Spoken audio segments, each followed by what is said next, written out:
siang. Pada saat ini kami akan memaparkan materi menit ke-21 sampai dengan menit ke-40 pada video ujian skripsi Saudara Akif Tajali Asar. Sebelumnya, saya Fania Puspitasari sebagai moderator, Muhammad Fauzan Hidayatullah sebagai penyaji, Areza Intan Rozali sebagai pembahas 1, Azam Mardiansyah sebagai pembahas 2, dan Muhammad Haikal Auliariski sebagai juru kamera. Langsung saja kita mulai pemaparan materi oleh penyaji. Kepada Saudara Fauzan dipersilakan.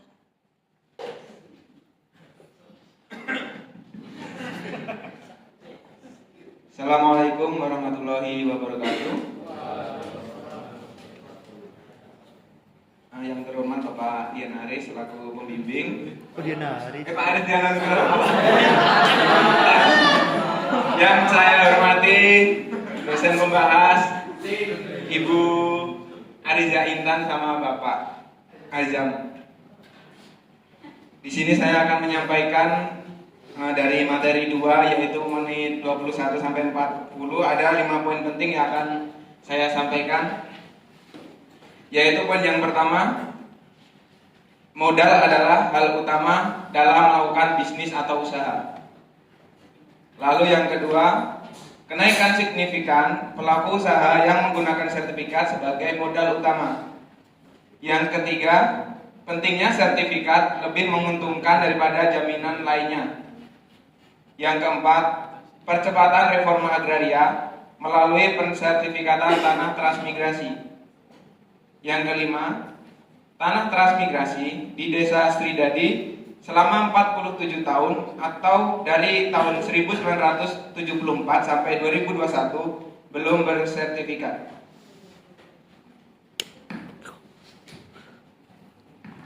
Terima kasih kepada Saudara Fauzan atas penyajian materinya. Selanjutnya merupakan pembahas 1 oleh Areza Intan Rozali.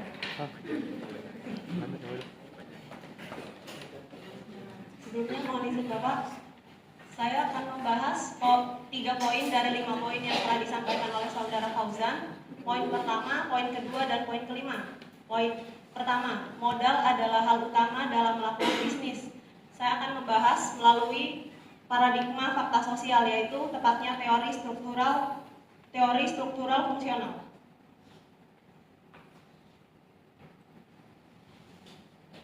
Di sini terdapat 3 poin. Masyarakat memiliki suatu sistem sosial yang terdiri atas bagian-bagian atau elemen yang saling berkaitan dan saling menyatu dalam keseimbangan. Yang kedua, perubahan yang terjadi pada satu bagian akan membawa perubahan pula terhadap bagian yang lain. Ketiga, asumsi dasarnya adalah bahwa setiap struktur dalam sistem sosial bersifat fungsional terhadap yang lain. Di sini saya akan membahas poin ketiga. Asumsi dasarnya adalah bahwa setiap struktur dalam sistem sosial bersifat fungsional terhadap yang lain.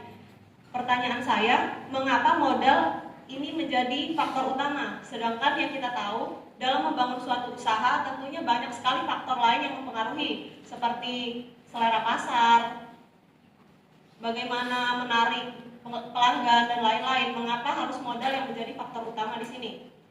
Kemudian yang kedua, kenaikan signifikan pelaku usaha yang menggunakan sertifikat sebagai modal utama. Saya akan membahasnya melalui paradigma perilaku sosial, yaitu teori perilaku sosial.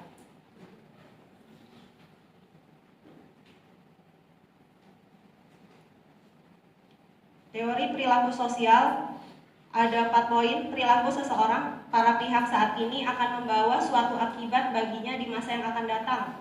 Yang kedua, berdasarkan hal-hal yang diperolehnya pada saat ini, dapat diprediksi perilaku seseorang di masa yang akan datang. Ketiga, konsep dasarnya adalah adanya reward and punishment, ganjaran dan hukuman yang akan mengakibatkan seseorang mengulangi atau tidak mengulangi perilakunya.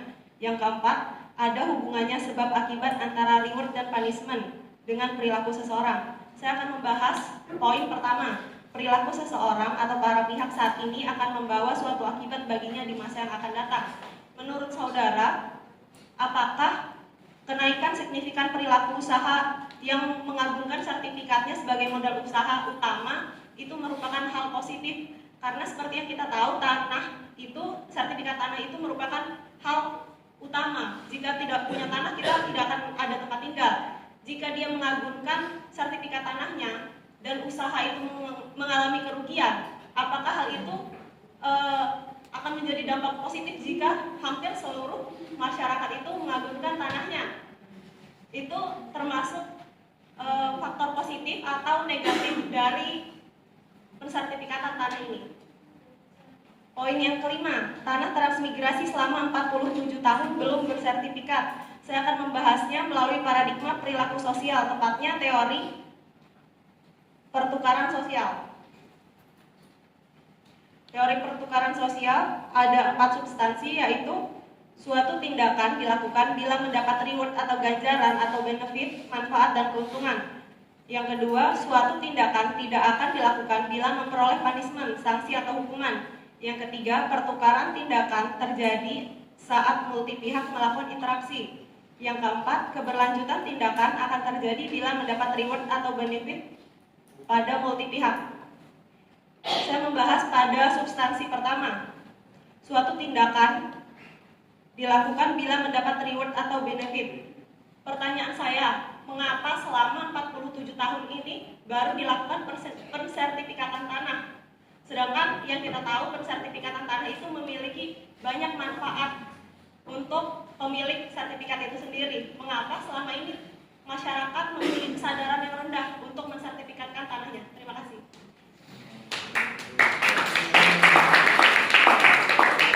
Baik, selanjutnya kita mendengar respon dari penyaji. Untuk membahas berikut, satu saja ya.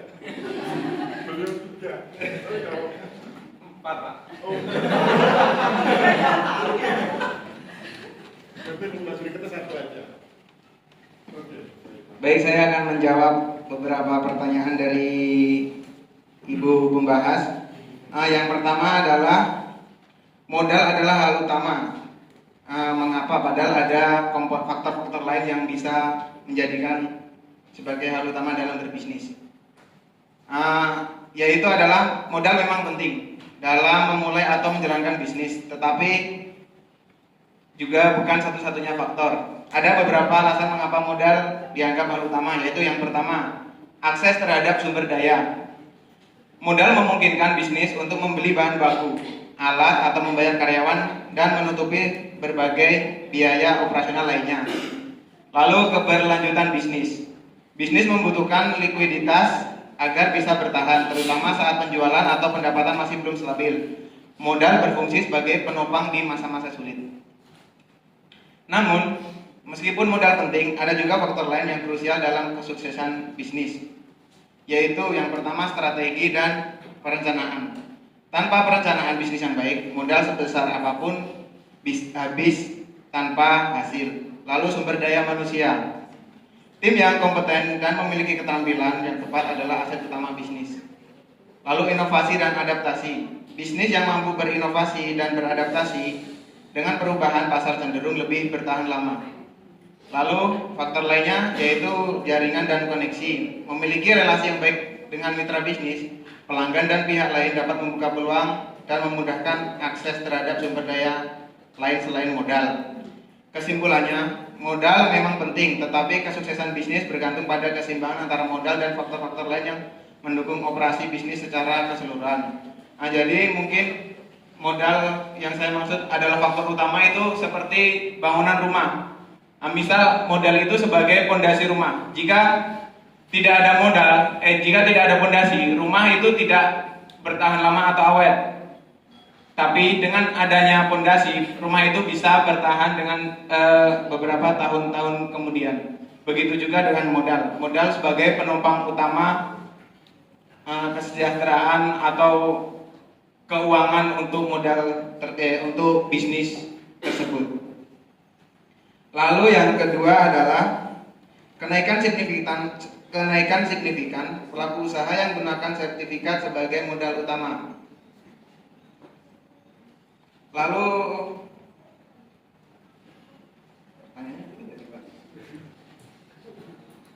tadi pertanyaannya, kenaikan pinjaman apakah menjadi hal positif bagi masyarakat? Padahal usaha belum tentu berhasil.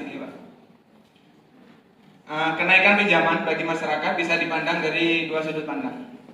Ada positif dan negatif. Misal dari dampak positif adalah akses modal usaha. Pinjaman dapat memberikan akses modal bagi masyarakat yang ingin memulai atau mengembangkan usaha tetapi tidak memiliki cukup dana. Dengan modal ini, peluang untuk meningkatkan pendapatan dan kesejahteraan bisa terbuka. Lalu dampak negatifnya, ya mungkin tadi yang bilang banyak resiko gagal bayar. Tidak semua usaha yang dibiayai oleh pinjaman pasti berhasil.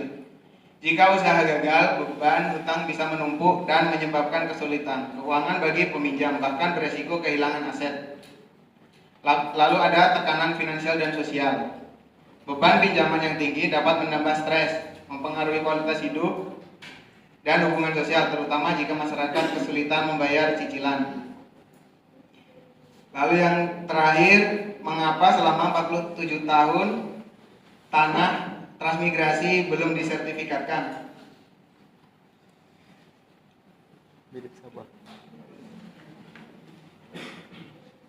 Nah, mungkin ada beberapa faktor yang menjadi kendala. Yang pertama adalah masalah administrasi dan birokrasi. Proses ini adalah proses sertifikat tanah seringkali terhambat oleh proses administrasi yang rumit dan birokrasi yang lambat. Dalam beberapa kasus, kurangnya dokumen yang lengkap atau tumpang tindihnya kewenangan antar instansi pemerintah dapat memperlambat proses penerbitan sertifikat. Ini dapat diketahui bahwa kan untuk pejabat-pejabat pemerintah itu kadang berubah-ubah kepemimpinannya. Mungkin itu nanti menjadi kendala juga dalam pensertifikatan tanah ini.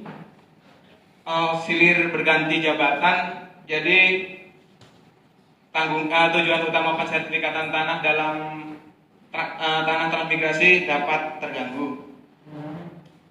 Lalu ketidaksesuaian data dan pemetaan. Seringkali beberapa tahun kemudian dalam program transmigrasi tersebut banyak antara warga atau masyarakat transmigrasi itu sering bertukar tanah tanpa pemberitahuan dari desa. Jadi administrasinya kurang teratur. Mungkin itu jadi kendala utama dalam proses pensertifikatan tanah transmigrasi. Lalu kurangnya pengetahuan dan kesadaran masyarakat. Banyak transmigrasi itu masih merasa aman karena dia memiliki tanah dan mengelola kebunnya dengan baik, sehingga dia belum terlalu memerlukan modal yang besar untuk melakukan pinjaman di bank. Sejauh ini kan kebanyakan masyarakat transmigrasi itu tanahnya diurus oleh pemerintah. Tapi ada yang mengurus secara pribadi karena keperluan yang mendadak seperti pinjaman ke bank. Lalu kebijakan pemerintah yang berubah. Program transmigrasi dijalankan oleh pemerintah dan terkadang kebijakan atau prioritas pemerintah berubah seiring waktu. Hal ini bisa menyebabkan proses sertifikat tidak menjadi prioritas lagi, terutama jika ada perubahan regulasi atau fokus pemerintah. Terus hal positif dalam pensertifikatan tadi dibuktikan dengan poin keempat saya, yaitu percepatan reforma agraria melalui persertifikatan tanah transmigrasi. Hal ini menjadi dampak positif bagi masyarakat transmigrasi karena pemerintah sadar atas pentingnya pensertifikat tanah di tanah transmigrasi sehingga tidak menimbulkan masalah di kemudian hari atau di kemudian tahun. Terima kasih. Baik, terima kasih kepada Saudara Fauzan atas penjelasannya. Selanjutnya kita dengar membahas kedua oleh Saudara Azam. Kepada Saudara Azam dipersilakan.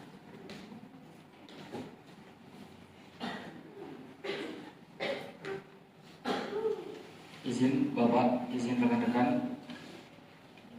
Jadi saya akan membahas tentang poin kedua yang dipaparkan oleh Saudara Fauzan mengenai kenaikan sertifikat pelaku usaha yang menggunakan sertifikat sebagai modal utama.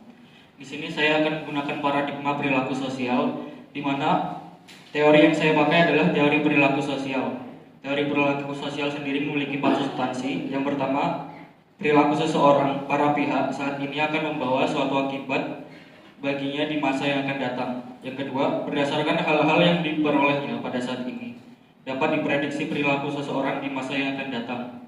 Ketiga, konsep dasarnya adalah reward and punishment, ganjaran dan hukuman yang dapat mengakibatkan seseorang mengulangi atau tidak mengulangi perilakunya.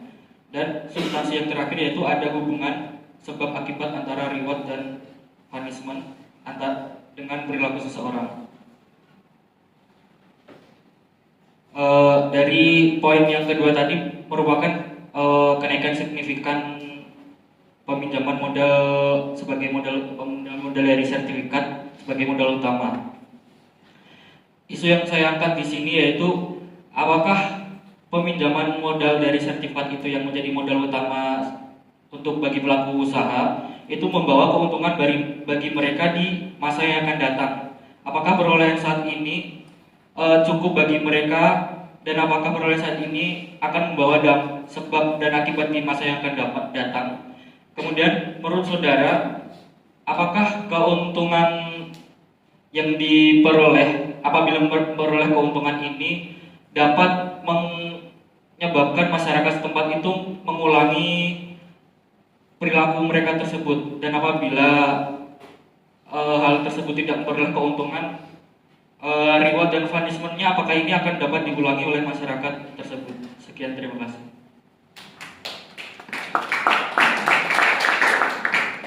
Terima kasih kepada Saudara Azam. Selanjutnya kita dengar pembahasan dari Saudara Fauzan.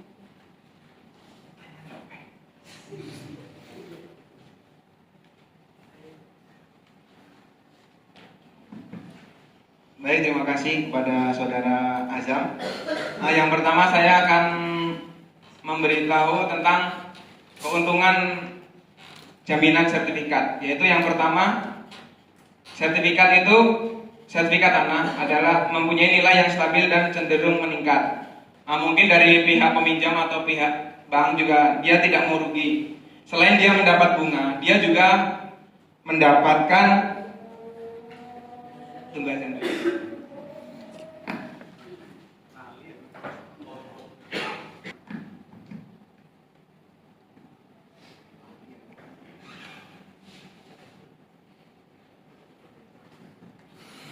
Baik, melanjutkan dari pernyataan Saudara Azam.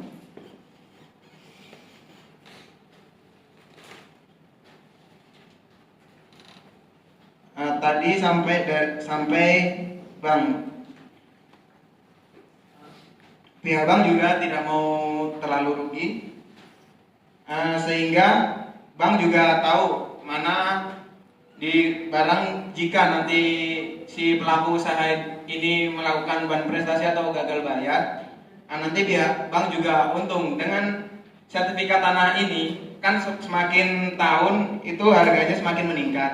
Sehingga nanti pihak bank juga tidak merasa rugi jika nanti si pelaku usaha ini melakukan gagal bayar. Lalu yang kedua, yang segi positifnya, kemudahan mendapatkan pinjaman dengan suku bunga yang lebih rendah. Hal ini bisa dibuktikan dengan pinjaman bank yaitu KUR atau kredit usaha rakyat, di mana itu memiliki bunga di bawah 10% dengan biasanya jaminan sertifikat yang memiliki usaha-usaha. Lalu yang ketiga, akses ke jumlah pinjaman yang lebih besar. Hal ini dibuktikan contoh seperti antara sertifikat tanah dengan mobil. Untuk sertifikat tanah ini dan mobil, pihak bank itu memberikan pinjaman sejumlah tidak lebih dari harga jual pada saat ini.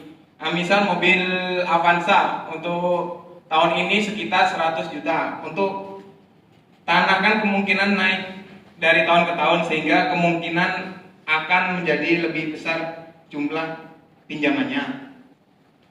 Lalu yang keempat, legalitas dan keamanan hukum.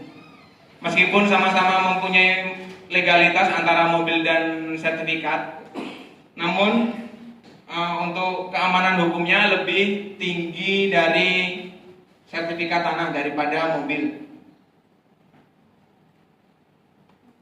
Lalu yang menjadi dampak negatifnya kemungkinan tadi resiko gagal bayar, sehingga sertifikat dapat ditarik kembali. Jika tanah tersebut adalah tempat tinggalnya, kemungkinan dia tidak memiliki tempat tinggal lagi. Terus apalagi tadi pertanyaannya? Apakah masyarakat yang menggunakan akibat modal utama ini dapat mendapat keuntungan dan dapat menjadi alasan mereka mengulangi perilaku mereka tersebut? Kemudian perolehan mereka saat ini apakah bisa menjadi alasan mereka melanjutkan atau mengulangi perilaku mereka? Oh ya, itu nanti tergantung oleh orang itu sendiri. Tadi sudah disebutkan pada pembahas yang pertama, selain modal ada beberapa faktor penting lainnya, yaitu strategi dan perencanaan, sumber daya manusianya, inovasi dan adaptasinya, dan jaringan koneksinya. Jika si pelaku usaha tidak memiliki faktor-faktor lain selain modal, maka maka usaha tersebut bisa dikatakan gagal, sehingga mendapat resiko kegagalan yang tinggi. Lalu untuk keberlangsungan nantinya itu tergantung pada si perilaku pelaku usaha ini. Jika dia dapat mengakomodir modal, terus strategi, sumber daya, dan inovasinya, maka untuk pelaku usaha untuk kedepannya dapat berjalan dengan baik. Tetapi jika selain modal tadi tidak dijalankan dengan baik, maka usaha tersebut bisa dikatakan gagal. Terima kasih. Terima kasih kepada Saudara Fauzan. Sekian dari kelompok kami. Wassalamualaikum warahmatullahi wabarakatuh.